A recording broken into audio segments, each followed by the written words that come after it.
नमस्कार, जेके अपडेट में आपका स्वागत है। मैं हूं अश्विनी गुप्ता और इस समय मैं मौजूद हूं भाजपा कार्यालय में। मेरे साथ यहां पर मौजूद हैं भाजपा के प्रदेश अध्यक्ष सत शर्मा जी।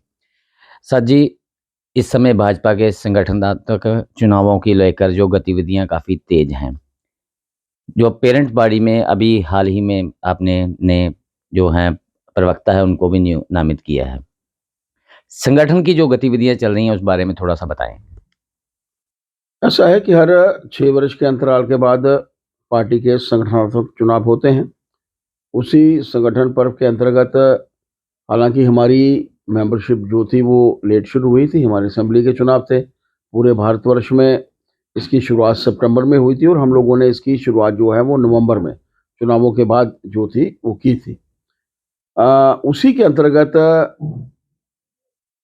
हर जिला में प्राइमरी मेंबरशिप, हर बूथ स्तर के ऊपर प्राइमरी मेंबरशिप, प्रदेश के हर हिस्से में जो प्राइमरी मेंबरशिप थी और लगभग हम लोग टारगेट से ऊपर जो हैं वो जा चुके हैं। चाहे वो कश्मीर है, चाहे वो हमारा जम्मू प्रोविंस है। और उसके बाद इन चुनावों को मद्देनज़र रखते हुए इस मेंबरशिप के बाद संगठनात्मक चुनाव होते हैं। पहले बूथों के अध्यक्षों के चुनाव लगभग 11,838 बूथ हैं। लगभग 7,000 बूथों के ऊपर चुनाव हो चुके हैं। 50% चुनाव होने के बाद फिर मंडल्स बनते हैं। मंडल 50% बन जाए तो फिर जिले बनते हैं। जिले 50% से ऊपर बन जाए तो फिर प्रदेश अध्यक्ष का चुनाव होता है। इसी प्रक्रिया में आज और कल 2 दिनों में हमारे मंडलों के पूरे 209 मंडल जो जम्मू प्रोविंस में हैं, सभी मंडलों की, क्योंकि कश्मीर की स्थिति ऐसी है इस वक़्त वहाँ पर बर्फबारी हो रही है, इसको थोड़ा डिले करेंगे। लेकिन ये चुनाव जो हैं हम लोग 2 दिनों में संपन्न करेंगे। उसके बाद पर्यवेक्षक जिलाओं की जो संभावित कैंडिडेट्स हैं, उनकी जानकारी हेतु पार्टी की तरफ से 2-2 3-3 जिले दिए गए हैं। पार्टी के प्रमुख कार्यकर्ता वहाँ हैं, लोगों के बीच में से जानकारी लेंगे।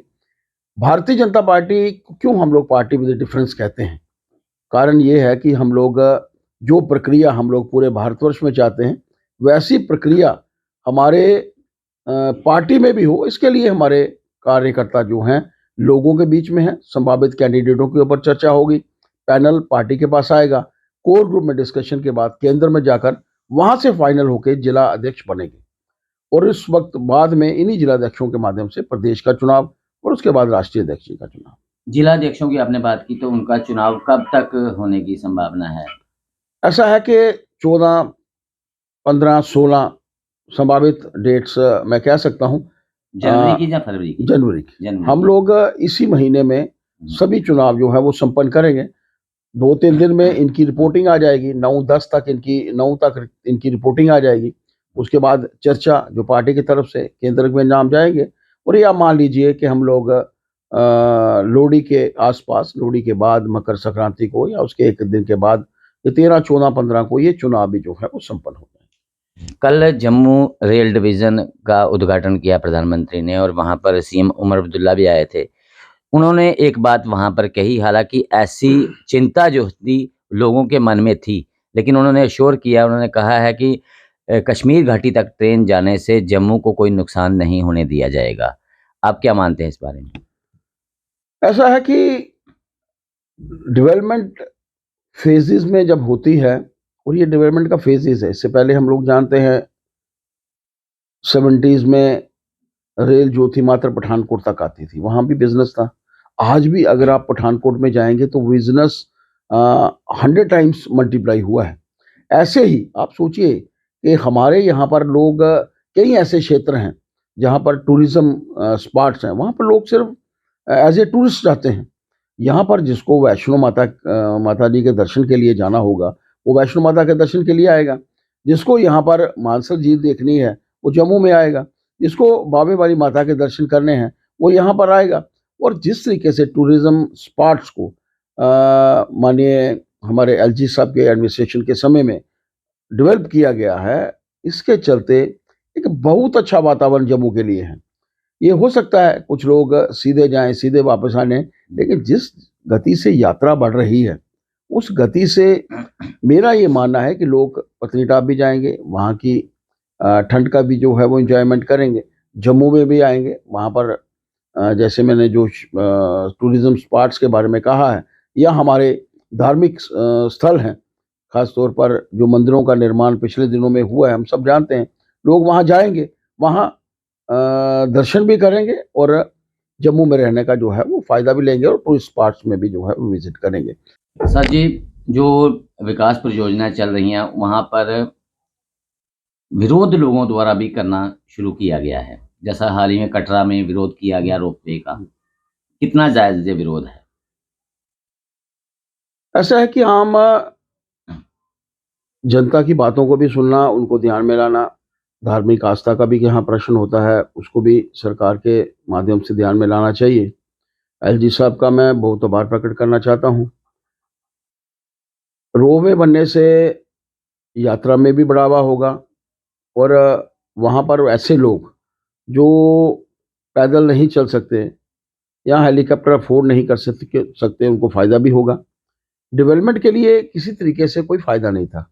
रूट को लेकर वहाँ लोगों के बीच में कोई डिस्प्यूट था और एलजी साहब को एक साधुवाद भी है, धन्यवाद भी है, बधाई भी है कि जिस तरीके से उन्होंने लोगों के साथ, आम जनता के साथ बातचीत करके इस विषय को हल किया है, वो एक मेरा मानना है कि बहुत अच्छा कदम है। लोगों को ध्यान में रखकर, लोगों की सोच को ध्यान में रखकर इसके ऊपर फैसला होना चाहिए था और वो एलजी साहब के माध्यम से हुआ है। जम्मू कश्मीर की नई गठित सरकार जो है, क्या वो बिल्कुल सही कार्य कर रही है? सरकार पर आपको विश्वास है कि आगे भी वो बेहतर काम करेगी? सरकार जो चुनकर आती है, हालांकि 23% मत नेशनल कॉन्फ्रेंस ने लिए हैं, सत्ता में हैं। 26% मत भारतीय जनता पार्टी ने लिए हैं।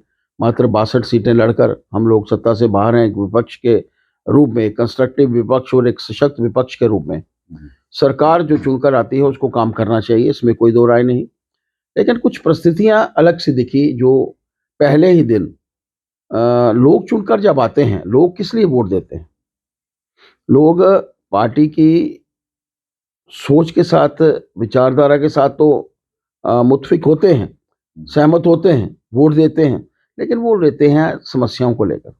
उन समस्याओं को कौन सुनेगा? उन समस्याओं का हल कौन करेगा? जब आप पहले ही दिन एक ऐसा रेजोल्यूशन असेंबली में रख देते हैं जिसके कारण पूरी असेंबली का कार्य जो है वो बाधित होता है, तो लगता है कि कहीं ना कहीं सोच में कमी है। आज चाहिए, जब हम लोग एक अच्छा वातावरण चाहते हैं, जब हम चाहते हैं कि हम लोग, खासतौर पर जम्मू कश्मीर में ज़रूरत है डेवलपमेंट की। देश में प्रधानमंत्री जी लगातार से विकास कर रहे हैं, नितिन गडकरी जी लगातार से सड़कों के निर्माण के लिए, टनल्स के निर्माण के लिए लगे हैं। एलजी साहब लगातार से 5 वर्ष से कार्य कर रहे हैं, लेकिन जो सरकार को कार्य करने हैं, उन कार्यों को प्राथमिकता देनी चाहिए। उन्हीं के लिए सरकार चुनकर आई है। लोगों ने जो वोट दिए उन्हीं को दिए, चाहे वो 2000 से जीता है, चाहे वो 200 से जीता है, चाहे वो 50,000 से जीता है। हर विधायक ने काम करने हैं, कंस्ट्रक्टिव काम करने हैं, इसमें कोई दो राय नहीं। लगातार स्टेटहुड की बहाली की बात हो रही है। स्टेटहुड बहाली के लेकर आप क्या कहना चाहेंगे? क्या ये उचित समय है इस समय स्टेटहुड देने का? प्रधानमंत्री जी ने कहा है, होम मिनिस्टर साहब ने कहा है कि जब उचित समय आएगा इस प्रदेश को स्टेटहुड जो है वो वापस मिलेगी।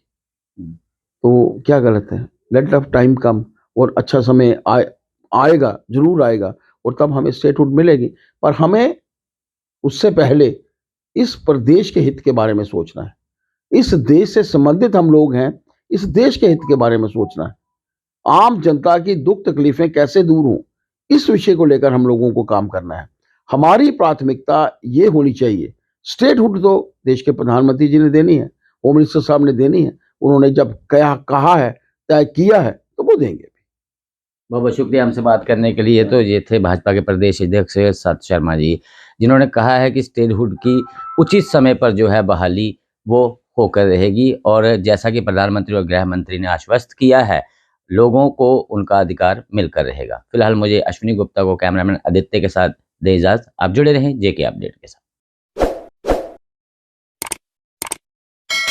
जम्मू कश्मीर की खबरों के लिए जुड़े रहिए जेके अपडेट के साथ।